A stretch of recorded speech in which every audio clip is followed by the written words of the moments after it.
Saudara, hingga saat ini sejumlah jalan di Kabupaten Bener Meriah masih amblas sehingga akses untuk mengirimkan bantuan kepada warga putus total. Warga terpaksa harus berjalan kaki puluhan kilometer untuk membeli sembako. Ini adalah salah satu jalan di kawasan Redelong, yaitu di Kabupaten Bener Meriah, yang terputus akibat banjir maupun longsor pada 26 November lalu.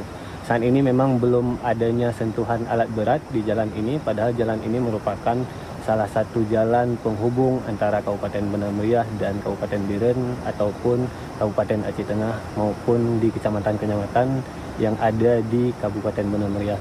Mari ikuti saya melihat bagaimana kedalaman jalan ini yang putus dua saat terjadinya longsor kemarin. Nah, lebar jalan ini bisa kita perkirakan hingga mencapai 10 meter, namun kedalamannya yang longsor bahkan bisa mencapai 10 meter lebih. Ini merupakan salah satu yang sangat berbahaya bagi pelintas ataupun yang lainnya, sehingga sangat rawan terjadinya longsor kembali atau longsor.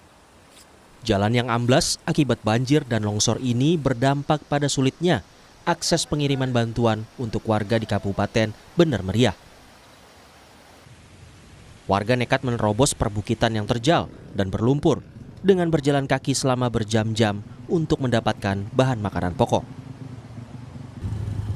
Akses jalan yang ditempuh warga untuk mendapat bantuan makanan cukup sulit, sehingga tak jarang mereka kehabisan mendapat bantuan bahan pokok.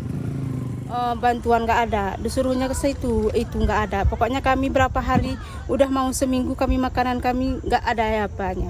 Artinya bantuan belum masuk sampai sini banyak, belum masuk sampai sini. Warga berharap pemerintah dapat segera memperbaiki jalan yang rusak agar akses untuk distribusi bahan pangan mudah didapatkan. Syahril, Kompas TV, Bener Meriah, Aceh.